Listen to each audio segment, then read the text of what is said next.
What's up, everybody? Welcome to this week's episode of the Comeback Couples podcast. I'm your host, Mark Jennison, with Kendra Jennison. And you just had some cool dance moves going with your fingers. Maybe you could see those on the internet. You probably can't see them on Spotify. Or I'm just a dancing machine. Just a dancing machine. Anybody that knows me knows I will cut a rug. You cut a rug? What did I just tell you to walk in here? Looks like the curtain matches the drapes. That's literally for hair and pubic hair. Yeah, well, I was talking about your shirt and your shoes. Well, so also true. You know, just making that little joke. Stylish. Little jokey joke. You're right there. so funny. I am. Tough day for me today. Tired? Little bit because I'm tired. I shouldn't say it's not. Honestly, it's not a tough day. It's a great day. Every day's a great day. We've got things flourishing all over. A little slow going into the holiday season, but on top of, we had to make a decision with Phoenix. It literally broke my heart. And that's what, and I know like you're going to pick him up here in about an hour. Yep. And he's going to be so sad. He's going to be so upset. And I feel like you have to hug him, but tell like a very stern, but I love you and I'm proud of everything that you do, but I'm like raising a man. I'll give all these people context so they know what we're talking about. So this morning, our 14-year-old son, Mark took him to school, ended up texting Mark about an hour later, texted Mark saying, "Dad, I forgot my Chromebook and my binder. Can you bring it? I need it. I have a geometry test." Mark is unavailable too. He literally starts working as soon as he drops the kids off from school. He's already gone and at work. Phoenix texted me then, and he said, "Mom, could you please bring my Chromebook and my binder to school, please? I need it for my geometry quiz." And this is what I texted him back. I said, "Trust me when I tell you this hurts me more than you, and you're going to be upset with my answer. I will not bring it. I've told you and your sisters 100 times, you are responsible for your things, especially school and basketball stuff. If me or Dad bail you out every time you forget something, that's not helping you grow into a responsible adult. I know this sucks. I love you." So that was, and it really is, I replayed this probably more times than I should in my head, or maybe not. Maybe that's not even fair to say. It's not that it's a big deal. It's very difficult because he's an amazing kid. Great kid. Right? Sweet boy. Great kid. Phenomenal student. Grade A athlete. There is, again, just, we could come up with all the, and these are the things I'm playing in my head. The reason that it's difficult right now is because you can sense the teenagerisms sure. coming in. Yep. So what I'm struggling with is he crushed it at basketball. He was a little nervous. He could have done better. Sure. I would say he played 80% of what he played better than everybody else, but 80% of what he's capable of, which he will get better. But then it's in the day-to-day habits that I see declining. Sure. And you and I do have very high standards when we come to raising our kids. We do. But it's also because of I do everything. Yeah. So it's actually making a double. We've never had a teenager before. It's our first time raising kids at all. Yeah, right. And I made such a deep commitment inside of my soul into him that I will never let him down, that I have to realize that by me not letting him down, I'm letting him down.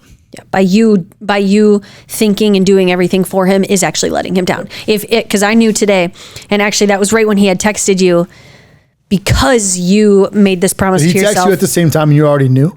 No, he did not. He texted you first this morning. Like the kids will always probably text you first because they know that you are the problem solver. Dad I would have figured it out. I know you would have. I'm busy. I would have figured it out, and I knew because this morning, as soon as I got home from the girls back from the bus, I was cleaning up, doing whatever, and I said, I saw the Chromebook, and I was like, wait. And I saw his binder, and I was like, oh, he forgot his stuff. And I was just thinking at that moment, oh, he probably didn't need it. That's why he didn't grab it. That's part of it too. And so, again, I knew that he was going to text you first thing, and he did. And that's when I looked at you and I said, please. And because I know it hurts you, just like I texted Phoenix, I know it hurts you more than it hurts him. Like in those moments, you're like, I can fix this. Why can't I just do this? It upsets you very much when our kids are upset.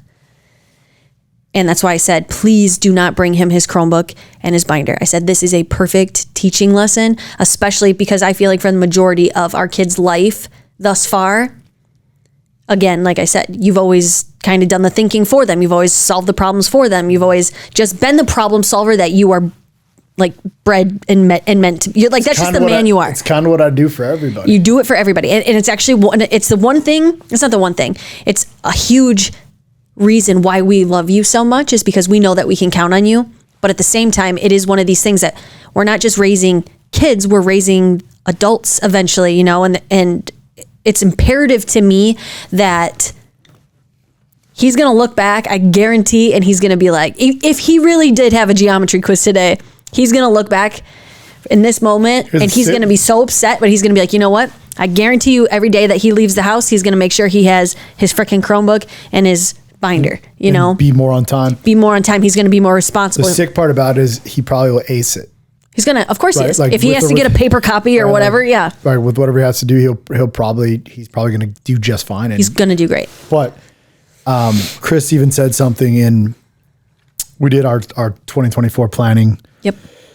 Planning meetings and strategies and stuff. We had the whole team in here this weekend, and one of the last, I didn't even tell you this, but like when you wrapped up the meeting, he said, one last thing I got to say is like, all of you guys have to stop going to Mark to solve the problems, because when you go to Mark can't stop himself from solving the problems. Yeah. He will solve the problem. You will take care of it. That's not how a company should be ran. It's definitely not how it's not how I want to raise our kids. I want our kids to have the confidence in themselves. It's really what it boils down. And I know you want it too. It's just difficult because, like I said, you've just become such a steadfast, like in that, like, I solved the problem. There's something, I'll fix it. I got it. Don't worry. It's my fault. Yeah, well, I take ownership for everything. It's my responsibility. I also believe that I have enough confidence, and just, this might be fucked up, but like, just by being close to me, if you are like in my unit, which my kids are, my teams are, like, I can will you to be confident and powerful. Like, I do it every day. Sure you do. Right. But I know that true confidence and not that it wouldn't be true for our kids, because it is, and so much of their power does come from you and us, both of us. But in these are the moments where allowing them to mess up or allowing them to figure things out on their own gives them the confidence within themselves to trust themselves. Like, all right, you know what? I can do this. Yeah. I will figure this out. This does suck. My dad and my mom can't always save me, because when I'm looking at the bigger picture, I'm looking 10 years down the road when Phoenix is starting a family, or maybe not a family yet. He'll be maybe actually 24, 20, you know, he'll be deep in the NBA or whatever. But knowing that we didn't do everything for him, even though we could, is going to make him grow into a strong, capable man. And that's really, it's so easy to be like, oh, he's a little boy right now. And he is, but he's growing into a man. It's hard when you look up at that little picture over there on your right, which and is he's a baby, chunk of baby. Right? And again, because he is such a sweet boy, and he's so amazing. And I think he'll always be that way. But we are the parents. We are to teach our kids how to grow into capable, responsible adults. Like, as a parent, you know, sure. And it's such a hard. It is, and no one can prepare you for the feelings of going through what we went through this morning. I think when you were just talking, I'm like, well, what's the message in there for the listeners, for the viewers of this, right? I think there's also, this is like showing another side of, this is the downside of being all the way in. All the way in. Right. This is the downside of doing what you say you're going to do. Yeah. Right? Yeah. And then doing what you say you're going to do, which is sometimes I had to make a promise to myself. I'm never going to hurt you. I'm never going to hurt him. And then when you get to a place where there's two different ways, and each way hurts him, sure, or her, or you, or me, or us, but it's not like a bad hurt. Let's be honest. It's a growing pain. This is like ultimate. That's how I'm looking at it. This is a top 1.0001% of the world problem that we have, right? Like, there's people, so like, honestly, at the end of the day, it doesn't really matter, but I think it's more about intrinsically, inherently allowing yourself the ability to let people down when you don't want to let people down. And sometimes doing the right thing is the hard thing. It's never the wrong thing. And either way, it would have been right. Sure. Either way, it would have been wrong. Sure. That's an interesting way to, whatever perspective you decide to take on it, right? Which goes down to anything you do. It's a mindset, a choice, a decision. Once you make a choice, make a decision, and you lock in on what it's going to be. Okay, well, now you bought the steak, now you got to eat it. Yep.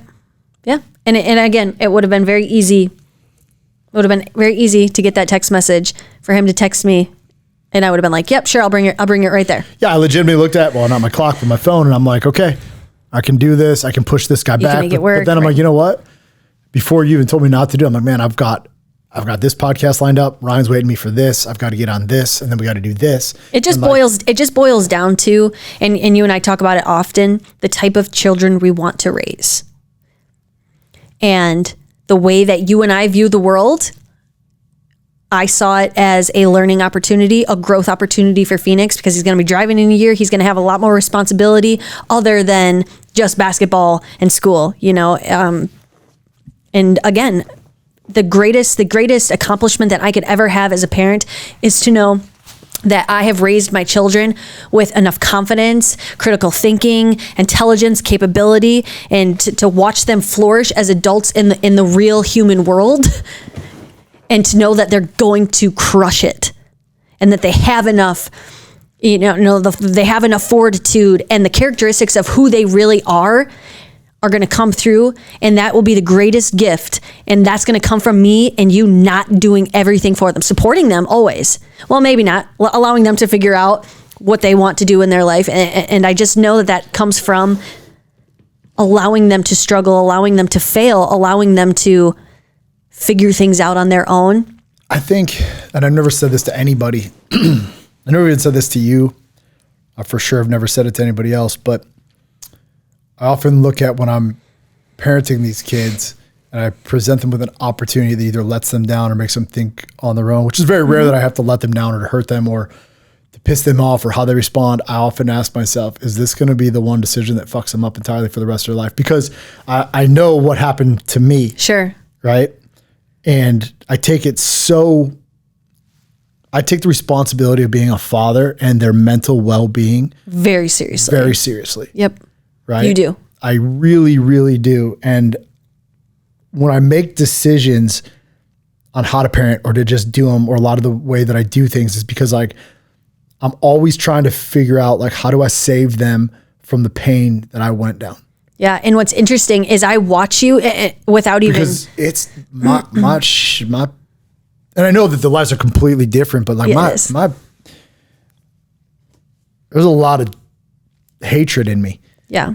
There is. And I know, motherfuckers. I know your reasoning for the way you say things or the way you do things. And I love that about you. The kids love it for you.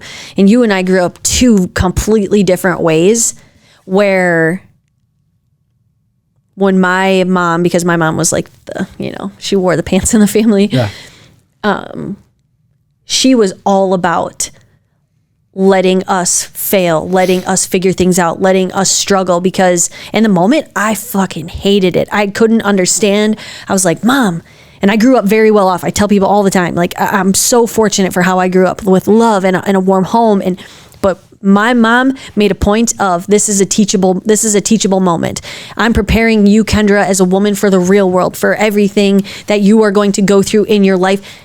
Life is not easy, or life is not nice to you just because you are nice to it. That's it. Life is great. And she's like, and it's amazing, and I will love you, and you will always be protected. But there were so many moments and teaching lessons in my life as I was growing up, and I was just like, Mom, why? Why won't you just help me? Or why won't you just do this for me? Or why can't you just, And she would say, she's like, it hurts me more than it hurts you. She's like, trust me. She's like, you think she really meant that? I really do. I mean, any mother with their kid, and my mom's a hard ass, she really is. But I look back now, and it took some time, but I'm like, damn, I really wouldn't be who I am or what I went through or think the way that I think if she wasn't hard on me. If she figured every freaking thing out for me or saved me every time I needed it, I mean, I would be a very different person, I think. I think a lot of mine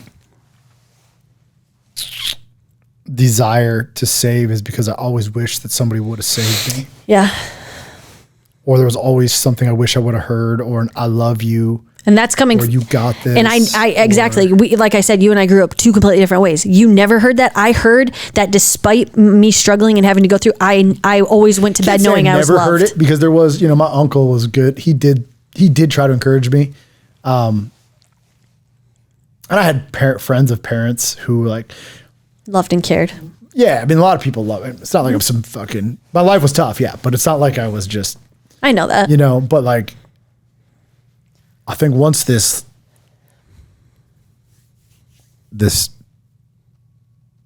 subconscious or this real dark, painful just place that existed in my heart and in my head, they became one, right? And my whole life has been a series of trying to fix this pain. Sure. And the way I fix the pain is by loving my family. Mm-hmm. For sure. I know that. I know that of you. I know that in you. It's been like, it's like Bondo on a car, if you know what that is, right? But there's an old rusty hole on a car. Oh no. You put some mesh on there and you Bondo it and put, and like you Bondo this thing together and you patch the hole. And like, I've patched the holes in my heart by building my own family and making commitments to myself. Am I perfect? No, but like when you said it hurts you more, like it hurts me. And like sometimes like on the daily basis, just I put so much severity and so much weight into every decision that that's why I'm so tired. I mean, absolutely. I'm going to get off this call here with you. I think I do another podcast and then I'm going to take the kids to basketball, right? You're going to go deal with Phoenix and do what you do. And like, it's just a series. Those are just like action steps, but every day, I live in this place of like, how do I protect? And I'm not just thinking about it. I know. Every action, every decision, every minute that I'm awake, I'm always thinking about my family. I know that of you. And yes, I think I'm a Gemini, right? Which is a twins, right? Split personalities. But I also, the other side of me, I'm thinking about my business. I very rarely think about me. I think I know that of you to be 100% true. Like you always put yourself last. Some people call me a narcissist and self-centered, but like if you really know me, it's not. I would never. I laugh at anybody who would ever say that because they don't even know you. They don't even know. It doesn't matter. Yeah. My point is like, man, my time. And what's interesting is there's so much love, so much Bondo of love, right? The Bondo of love that I put out there that, bigger than forgetting his Chromebook or whatever. It's just like the world has why I do what I do is because I feel like I've said it many times. I'm John Coffey from the Green Mile and I can feel everybody's pain. And you can make it better. And I can make it better, but also there's a place down inside of that pain that is ultra comfortable for me. Sure. Like, I remember you used to tell me like, I'm just so comfortable in the chaos and pain. And I was like, in the dark. Man, and to me that was so foreign. I thought that was insane to hear because But now you've spent all these years with me and you see it. Like it's true. I do. I know. I'm happy even in hell. Yeah. And that's true. Boiling it all kind of down after you and I was texting you after that and I screenshotted you and I showed you what you said. And again, it puts us in a position like most parents and most people, What can we learn from this podcast today? I think for myself that I know I'm going to look back on how we raised our kids. Am I perfect? Absolutely not. Do I have all the answers? Absolutely not. Like I would never pretend that I do. It's my first time being a mom in my whole life, At least in this life. I just know from everything that I've learned thus far in my life, because you and I, again, we grew up very differently. I'm grateful for the amount of love that I have had my whole life from you, from my parents, I never went to bed not knowing that I was loved. These kids will never go to bed not knowing that they're loved. Loved immensely. But I don't think I was able to tuck in Bailey. I tucked in Jade and Phoenix, not tucked in, kissed them. Yeah. Last night before I went to bed because I was so tired and so exhausted. And I woke up this morning feeling guilty because I didn't get out of bed. By the time I got up, so I fell asleep and then got up to go give Phoenix a kiss and Jade a kiss because I knew they're both up. Bailey was already sleeping. And I beat the shit out of myself for that. Yeah. I know that is how, but you're human too. And I know you take it with severity. Like that is how serious he takes being a She'll father. literally tell me today, you forgot to tuck me in, I guarantee it. She will. She probably will. And actually last night when I tucked her in, I was like, no, Dad's already sleeping. He fell asleep. She's probably like, wake him And up. she was like, who's going to tuck in Gorilly and Slothy? I was like, I will tonight. But what I was going to say is our kids will never go to bed and know our kids will always go to bed and know that they are loved. Our kids will always go to bed and know that they are supported. They will always know that they are safe. They will always know that we have their back. They'll also always know that we're here to guide them. And I'm not here to make life easy for them. I'm here to make them warriors so that way they can go through life with the confidence no matter what is thrown at them. And that also means right now, as these little moments in our life, right now, it's a Chromebook and a freaking binder, Sure. right? Where it's, hey, no, I'm not going to drop everything. It was your responsibility. I mean, how many times have you heard me say to Phoenix and the girls, your basketball bag and your school stuff is your responsibility. Comes down to the core values of this place, Rise: responsibility, integrity, service, execution. But And- responsibility mean no excuses. And so, you know, Forgot. And again, this is just this is the incident that we can use in this. And as they get older and as other things happen, my biggest accomplishment as a parent is going to know that they have the confidence in themselves to be put in a situation and not have their first thought be, Dad needs to fix this, but I can figure this out. Yeah. I can do this on my own. Of course, I would always want them to be able to rely on us, and they will, but I don't want their first crippling thought to be like, oh my God, I can't figure this. I can't, I don't know what to do. Dad, Mom, they need to save me. They need to fix it. No, you got this. You can do it. And so, and this boils down to, for me, the things that I've been presented with in my life, every situation, not every situation, but many things that I've been through in my life where I was just like, okay, I got to figure this out. It's up to me. It is my life. I need to take, just like you and I take extreme accountability, I want our kids to take extreme accountability in their life. And that's going to come from them owning their stuff. That's going to come from them being like, okay, what should I have done differently? Not, what could my dad done differently? My dad's going to say it was his fault. My dad, That's what I don't want them to do is become victims and blamers. I want them to look at the situation and say, okay, this is what I should have done differently. It's amazing how many, like, just from where I sit, how many things are deeply rooted. My obsessive parenting and dedication and commitment to my kids are so rooted from like the most painful memories of my life, being alone. Oh, I have no doubt. Right. Yeah. Like, and maybe even in my like 20s and 30s, like when I was at losing my companies and there were still people with their hands out. Right, exactly. Like as I'm like losing everything, there's still people like, well, what are you going to do? What about me? What about me? What about me? What about me? And maybe they thought they were trying to help or be around me or whatever they would do, but there was never anyone when I was in my darkest moments who were so rock fucking solid. Yeah. That they would be like, yo, this is where we're going. Yep. This is what we need to do. Which is what you are for our family. That, right? Yeah. Never had that. I watched the people that were there for me at their life right now is in shambles. Yep. So they weren't really there for me. They were there for them. They didn't know what to do. And I get that, but they were really there for themselves because I was literally paying people to stay away from me as I'm losing everything and selling. And so when I look at my life, and I look at like just this, as simple as this, it's like, I always want to be the barge, not a life raft, like a fucking barge that is just going through muck for my kids. Like, get out of my way. Dad's coming through. Yep. We got this. Which is, again, it's one of the not main reason. I always say main reason, but you're just such a protector that we love that about you, that we know we can count on you.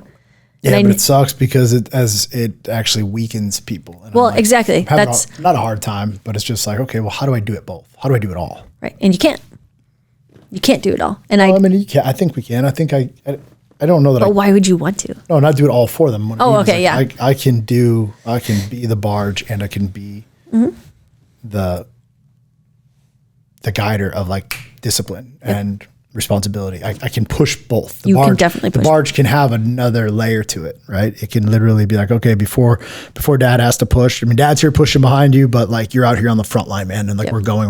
It's your turn to run before me, right?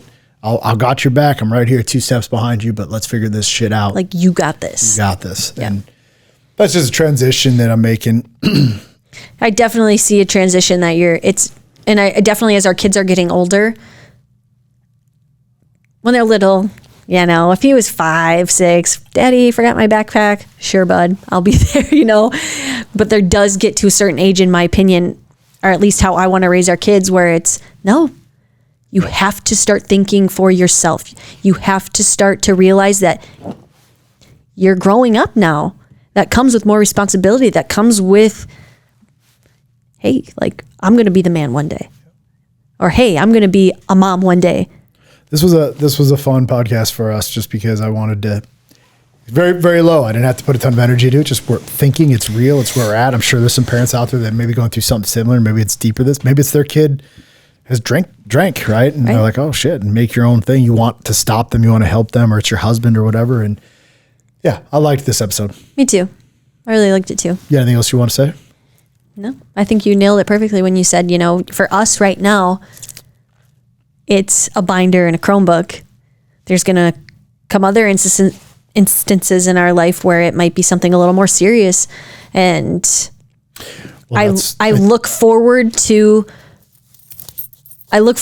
using any moment that our kids are struggling as a moment to let them know that we love them, but as a teaching moment to, hey, you can figure this out. You got it. I believe in you. I can't do it for you, but I will love you and I'll support you. Yep. But sometimes that might look like letting your kids hit rock bottom. Sometimes that might look like taking a step back and really letting them figure it out on their own. You can always come from a place of love to let them know that they're loved, which we will, but I just know as life, like I said, life happens and there's going to be harder. Hey, you're loved, but you got this. Cause like I said, I'm raising warrior kids. And as far as my 32 years on earth that I've been as positive and as bubbly and as optimistic as I've always been, life will still hit you hard. Mm-hmm. It will still fuck you up. It will not be nice to you just because you are nice. And so if I can teach our kids that you can be kind and bubbly and amazing and optimistic and positive and you can change the world, but you have to be fucking tough. Yep. And you have the confidence to do it. Well, that's it for this week's episode of the Comeback Couples Podcast. We'll see you guys next week. Hope you enjoyed that.